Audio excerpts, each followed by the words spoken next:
Societies play an important part of the academic life of students at NLCS Jeju. The whole idea is that it's a gathering of like minds and they will be able to go beyond what they've learnt in the curriculum, and they will engage in high-level academic discussions, debates and lectures, and they will have the support of a teacher with a linkage to an academic discipline. And it represents a creative outlet for students to actually extend what they know and go beyond to actually placate their thirst for knowledge. Well, really, the question of why you should join societies is what I believe is both trivial and self-evident. All of us are in an academically very challenging environment and we all have high aspirations, and ideally you should be wanting to know. You should have that thirst for knowledge and that should be insatiable, and ultimately you shouldn't be incurious. And societies is the ideal place to start.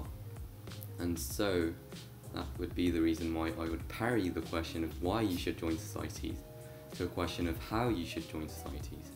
How are you going to get the most out of the society's programme in NLCS Jeju, and how are you going to get the most out of your intellectual heft? The SEC is a committee that oversees the entire societies and enterprises system. It is a committee that consists of many people who have different responsibilities. For example, the budget coordinator might be in charge of the budget, and she is in charge of coordinating the amount of money to allocate to each of the enterprises and the societies. Enterprises are a system that has been organized by the schools so that the students can join and participate in programs that are outside the school curriculum. It is different from the societies in that it isn't related to any academic subjects.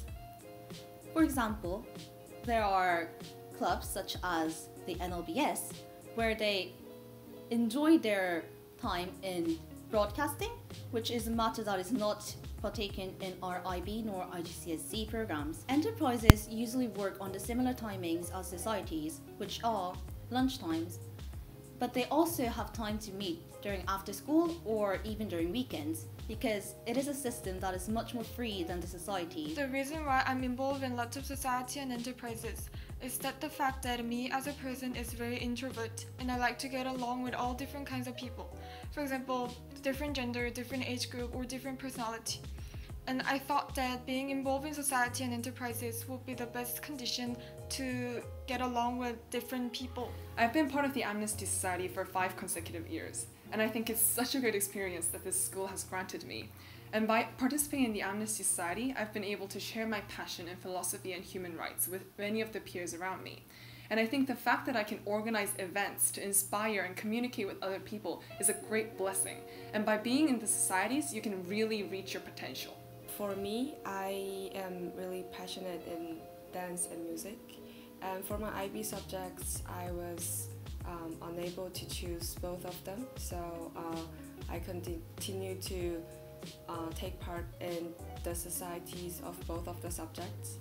And for dance societies, we are doing a lot of performances and we do lots of different types of dance, including contemporary and jazz and K-pop and lots of stuff.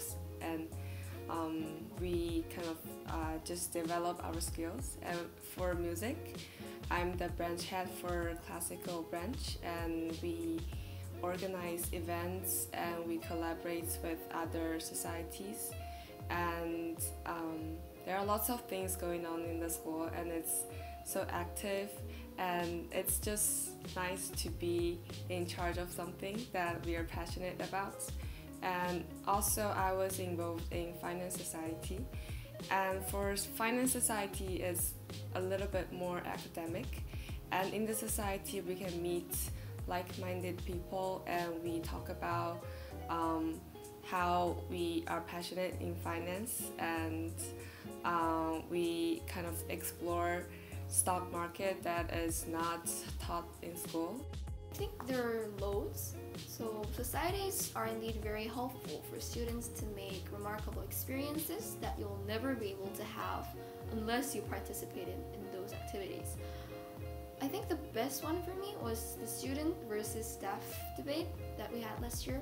So there were 3 senior school teachers, and 3 students from different year groups under the topic of making 3 languages mandatory for the high school students to study. I personally like debate after all, but I think the most enjoyable part was that you were able to debate against teachers. To be honest, I don't think we have many opportunities in lessons to debate against the teachers, so you may bring up some ideas and possibly argue sometimes, but you're not supposed to do things like criticizing what teachers said. And to be honest, I think it's very important to stand up for one's opinion in like societies. So I think societies enable the students to achieve more than what they can learn in lessons. The most remarkable value that I could acquire was communication with older students. Older students who takes GCSE and IB topics gave me lots of advices. Those advices which they gave to me helped me to think about the future and plan it, and also to choose the GCSE and IB topics. I have learned to speak and argue more with philosophy and more flesh and bone, and I've learned how to personify and to write stories, and I'm kind of realizing what is a nation.